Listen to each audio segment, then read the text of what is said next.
Welcome to the book reading Atomic Habits by James Clear. Today we are reading chapter 17, How an Accountability Partner Can Change Everything. After serving as a pilot in World War II, Roger Fisher attended Harvard Law School and spent 34 years specializing in negotiation and conflict management. He founded the Harvard Negotiation Project and worked with numerous countries and world leaders on peace resolution, hostage crisis, and diplomatic compromises. But it was in the 1970s and 1980s, as the threat of nuclear war that Fisher developed perhaps his most interesting idea. At the time, Fisher was focused on designing strategies that could prevent nuclear war, and he had noticed a troubling fact. Any sitting president would have access to launch codes that would kill millions of people, but would never actually see anyone die because he would always be thousands of miles away. My suggestion was quite simple. He wrote in 1981, put that code number in a little capsule and then implant that capsule right next to the heart of a volunteer. The volunteer would carry with him a big, heavy butcher knife as he accompanied the president. If ever the president wanted to fire nuclear weapons, the only way he could do so would be for him first with his own hand to kill one human being. The president says, George, I am sorry, but tens of millions must die. He has to look at someone and realize what death is, what an innocent death is. Blood on the White House carpet. It's reality brought home. When he suggested this to friends in the Pentagon, they said, My God, that's terrible. Having to kill someone would distort the president's judgment. He might never push the button.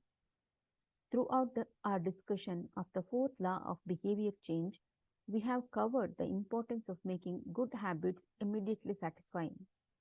Fisher's proposal is an inversion of the fourth law, make it immediately unsatisfying. Just as we are more likely to repeat an experience when the ending is satisfying, we are also more likely to avoid an experience when the ending is painful. Pain is an effective teacher. If a failure is painful, it gets fixed. If a failure is relatively painless, it gets ignored.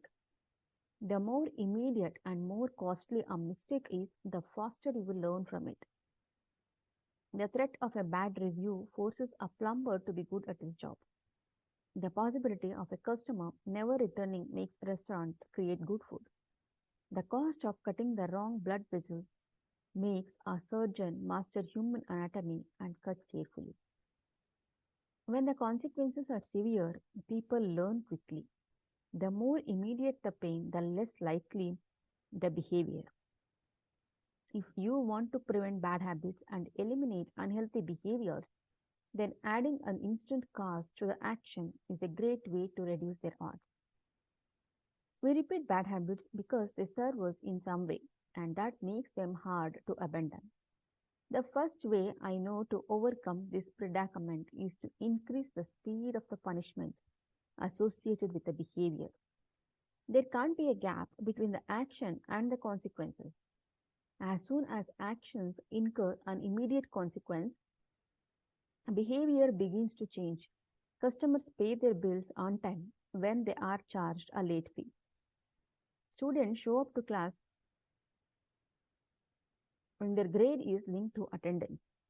We'll jump through a lot of hoops to avoid a little bit of immediate pain. There is, of course, a limit to this. If you are going to rely on punishment to change behavior, then the strength of the punishment must match the relative strength of the behavior it is trying to correct.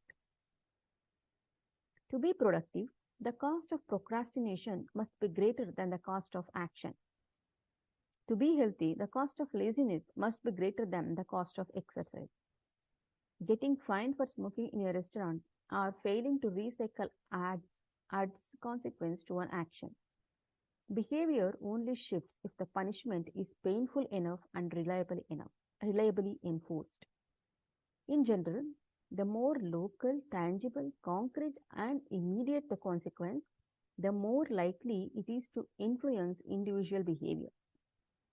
The more global, intangible, vague, and delayed the consequence, the less likely it is to influence individual behavior. Thankfully, there is a straightforward way to add an immediate cost to any bad habit. Create a habit contract.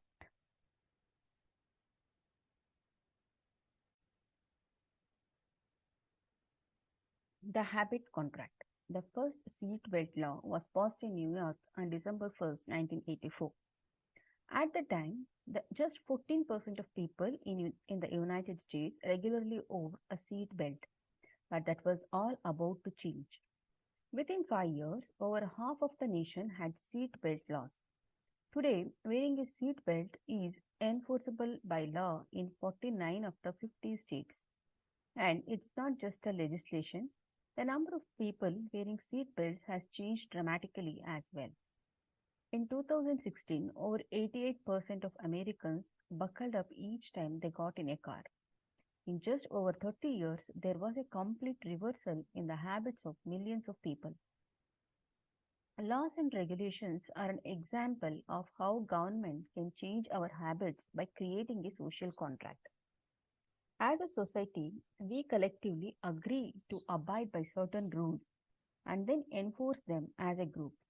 Whenever a new piece of legislation impacts behavior, seatbelt laws banning smoking inside restaurants, mandatory recycling, it is an example of a social contract shaping our habits.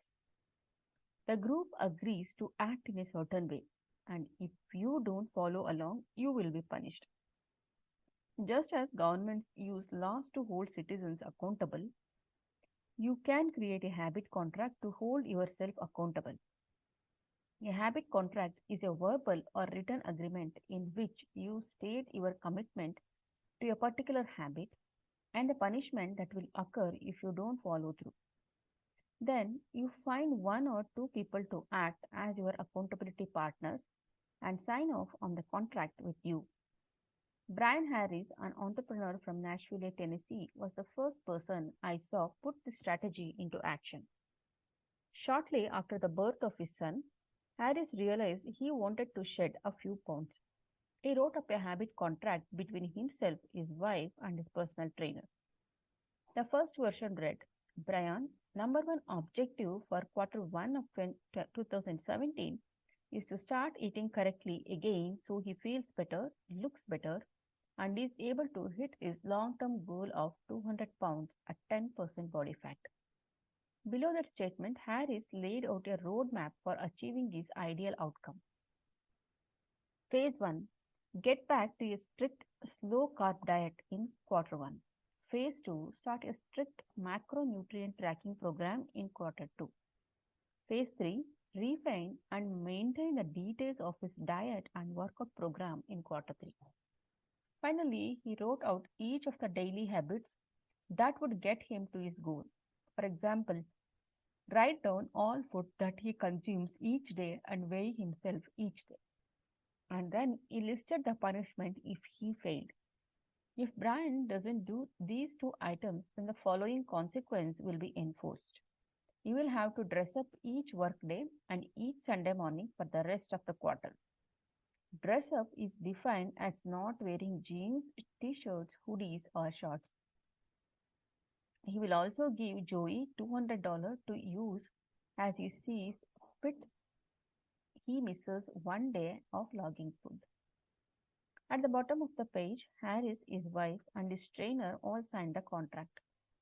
My initial reaction was that a contract like this seemed overly formal and unnecessary, especially the signature. But Harris convinced me that signing the contract was an indication of seriousness. Anytime I skip this part, he said, I start slacking almost immediately. 3 months later, after hitting his target for Q1, Harris upgraded his goals. The consequences escalated too. If he missed his carbohydrate and protein target, he had to pay his trainer $100 And if he failed to weigh himself, he had to give his wife $500 to use as she saw fit. Perhaps most painfully, if he forgot to run sprints, he had to dress up for work every day and wear an Alabama hat the rest of the quarter, the bitter rival of his beloved Auburn team. The strategy worked, with his wife and trainer acting as accountability partners, and with the habit contract clarifying exactly what to do each day. Harris lost the weight. To make bad habits unsatisfying, your best option is to make them painful in the moment. Creating a habit contract is a straightforward way to do exactly that. Even if you don't want to create a full blown habit contract, simply having an accountability partner is useful. The comedian Margaret Cho writes a joke or song every day. She does the song a day challenge with a friend, which helps them both stay accountable. Knowing that someone is watching can be a powerful motivator. You are less likely to procrastinate or give up because there is an immediate cost. If you don't follow through, perhaps they will see you as untrustworthy or lazy. Suddenly, you are not only failing to uphold your promises to yourself, but also failing to uphold your promises to others. You can even automate this process. Thomas Frank, an entrepreneur in Boulder, Colorado, wakes up at 5:55 each morning. And if he doesn't, he has a tweet automatically scheduled that says it's 6:10 and I am not up because I am lazy. Reply to this for $5 via PayPal, assuming my alarm didn't malfunction. We are always trying to present our best selves to the world. We comb our hair and brush our teeth and dress ourselves carefully because we know these habits are likely to get a positive reaction. We want to get good grades and graduate from top schools to impress potential employers and mates and our friends and family. We care about the opinions of those around us because it helps if others like us. This is precisely why getting an accountability partner or signing a habit contract can work so well. Chapter summary. The inversion of the fourth law of behavior change is make it unsatisfying. We are less likely to repeat a bad habit if it is painful or unsatisfying. An accountability partner can create an immediate cost to an inaction. We care deeply about what others think of us, and we do not want others to have a lesser opinion of us. A habit contract can be used to add a social cost to any behavior. It makes the cost of violating your promises public and painful. Knowing that someone else is watching you can be a powerful motivator. How to create a good habit? The first law, make it obvious. Fill out the habit scorecard. Write down your current habits to become aware of them. Use implementation intentions I will behavior at time in location. Use habit stacking after within braces current habit, comma I will within braces new habit. Design your environment. Make the cues of good habits obvious and visible. The second law, make it attractive. Use temptation bundling.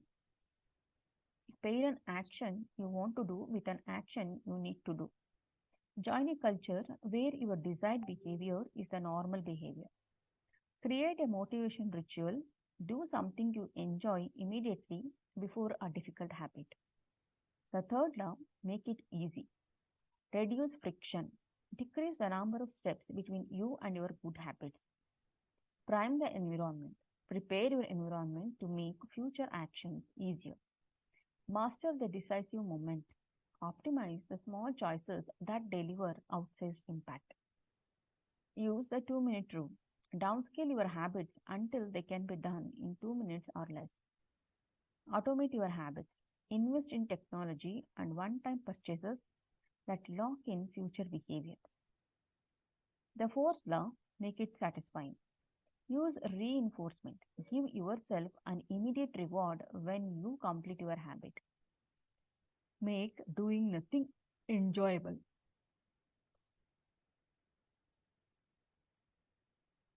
When avoiding a bad habit, design a way to see the benefits. Use a habit tracker. Keep track your habit streak and don't break the chain. Never miss twice. When you forget to do a habit, make sure you get back on track immediately. How to break a bad habit. Inversion of the first law, make it invisible. Reduce exposure. Remove the cues of your bad habits from your environment. Inversion of second law, make it unattractive. Reframe your mindset. Highlight the benefits of avoiding your bad habits. Inversion of third law, make it difficult. Increase friction. Increase the number of steps between you and your bad habits. Use a commitment device. Restrict your future choices to the ones that benefit you. Inversion of the fourth law, make it unsatisfying. Get an accountability partner. Ask someone to watch your behavior. Create a habit contract. Make the cost of your bad habits public and painful.